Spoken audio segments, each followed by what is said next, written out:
University of Arizona Wildcats beat the UCLA Bruins. Final score: U of A Wildcats 81 to the UCLA Bruins 75.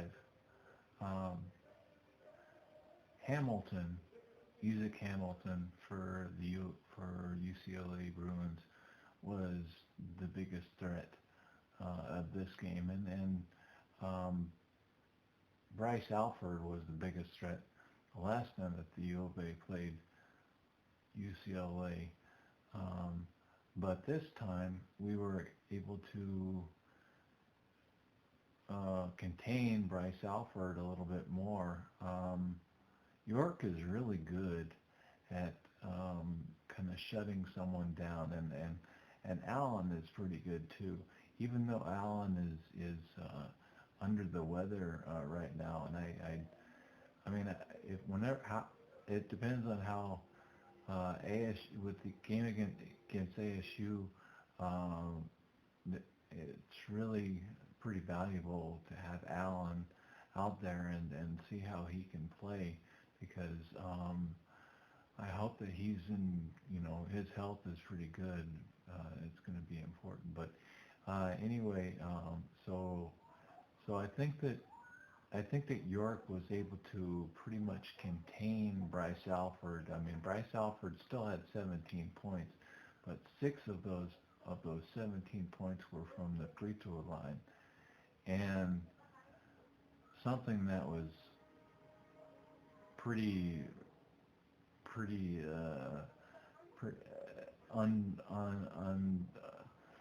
unfavorable to me was the amount of free throws that were shot in this game. The U of A shot, I think it was 45 or 44 free throws, and the UCLA Bruins shot 16 free throws. So it seemed like almost half of the game was being spent at the free throw line shooting free throws. And I know that free throws are that's kind of the staple of Sean Miller for the U of A, the coach for the U of A Wildcats, is it's free throws, and that's something that's really important, and he just keeps pushing the ball in. It's like Walton was saying, he just keeps on pushing the ball in there. That's one of Sean Miller's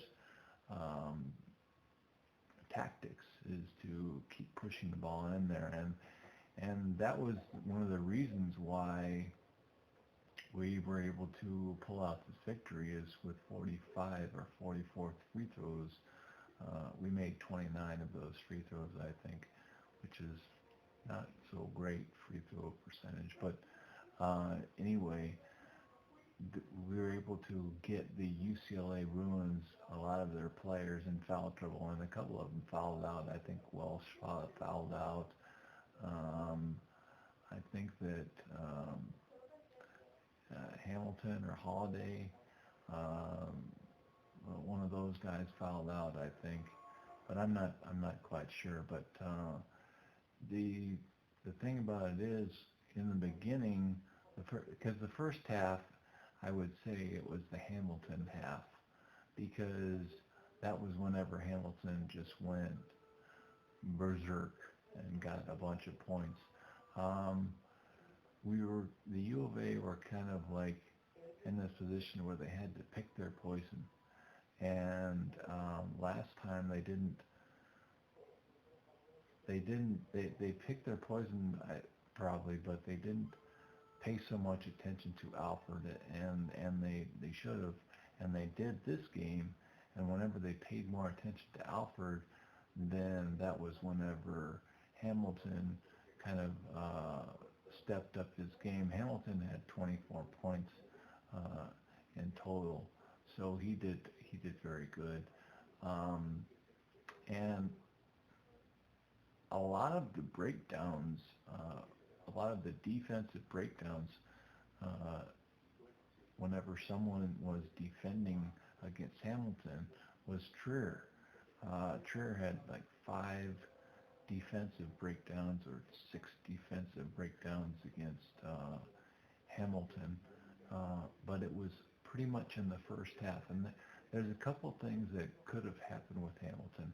Hamilton might have been tired, and I want to say that I think he might have been tired in the second half, and I don't think that's why he made such a big impact, because I saw him blow by York one time in the second half, and maybe I think he made a couple of free throws, but that he was pretty much contained in the second half. And that, as far as I was wondering if Trier was still defending against Hamilton in the second half, and yes, Trier was defending against Hamilton a little bit in the second half, but I don't think it was as much. And the thing about it is, what kind of another thing that kind of helped bring Hamilton down to earth as far as the shooting, not being such a big shooter in the second half, was because we had York defending against him. I remember Allen defended against him a little bit. I remember Tollefson defending against him. The thing about Hamilton is that he's 6'5", and that 6'5" is in that sweet spot, I think, range with the U of A, because we have a hard time defending against 6'5", because they can go either a 6'5" person can go either as an outside shooter, which is kind of what your guards do, and that's what Hamilton is a guard, but the 6'5" can also blow by you, and dribble penetrate, and that is kind of what was one of our problems with Hamilton. Another big thing that I noticed was Tarczewski, and while I'm thinking about it, I want to say Tarczewski, that was really good that Tarczewski had 14 rebounds. I think 4 of those 14 rebounds were offensive, and I always put a lot of emphasis on offensive rebounds. I think those offensive rebounds are really, really nice. And then we had Anderson, which had 13 rebounds, and I think he had 11 points. Tarczewski had 9 points. But Anderson had 3 turnovers. That was one of the reasons I think that the U of A did so well in this game, was they kept down their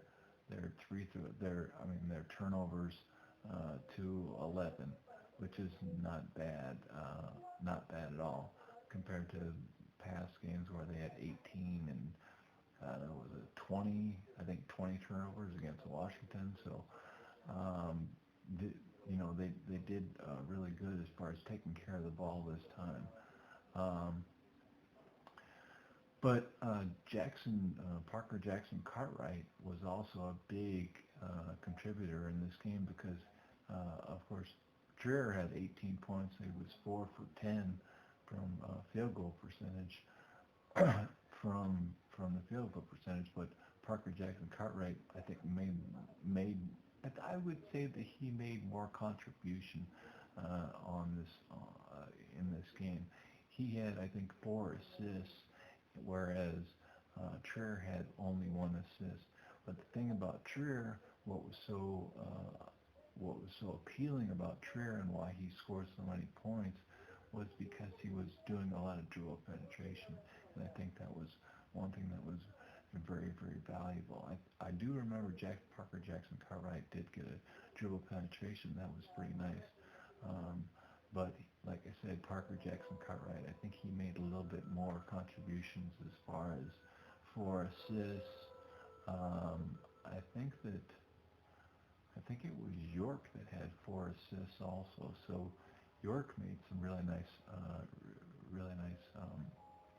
He contributed also very nicely, and I think he had 14 or 15 points in this game.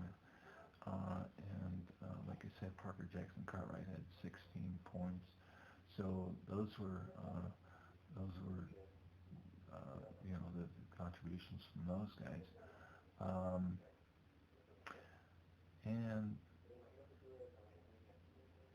just off the top of my head. I know that Ristic had, well, I think he had, was it 2 turnovers or, well, I know he had 4 defensive breakdowns. Um, but the the the, the thing about Ristic is he's such a good he's such a good perimeter shooter. He's he's a very high percentage shooter inside the block, down by the post. He's a very good shooter down by the post, and so um, even though he had 4 defensive breakdowns, and you kind of have to weigh the amount of input that he had as far as um, bringing up the confidence of the U of A team, um, and not letting things get, not letting the law, not letting the guys lose, because the U of A was pretty much, I think they were ahead by for a very, very short amount of time. I think that the U of A was only ahead maybe in the last 5 minutes of this game. I mean, I look at the stats, and UCLA was ahead for 28 minutes or something like that, and U of A was ahead for 8 minutes of the game. So, it's not as easy, as quick and clean as you would think that the U of A would have won this game, but they did. And like I said, it was just the foul trouble that UCLA got into that caused their ultimate demise. The U of A wins this game against against the UCLA Bruins. The University of Arizona Wildcats score 81 to the UCLA Bruins 75.